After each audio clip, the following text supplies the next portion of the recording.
An apple once inspired Isaac Newton to explain gravity, but today we'll use that very apple to explain something just as powerful for your financial life: the difference between assets and liabilities. Newton gave us the laws of motion, but if he were alive today, he'd probably say, for every financial action, there is an equal and opposite reaction.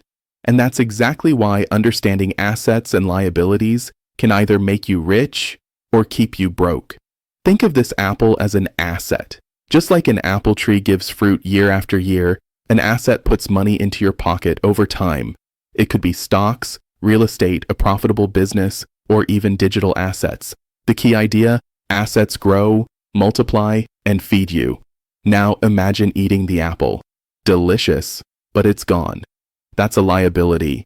Liabilities take money out of your pocket, like debt, expensive gadgets on EMIs, or a flashy car that loses value every day. They don't grow, they shrink your wealth just like a half-eaten apple. Here's Newton's financial law.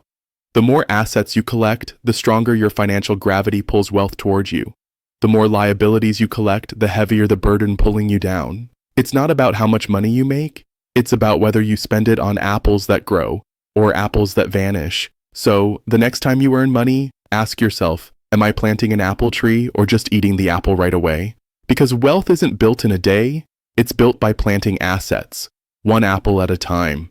If you found this Newton-sized lesson useful, hit the like button, subscribe for more money wisdom, and share this with a friend who needs to stop eating all their apples.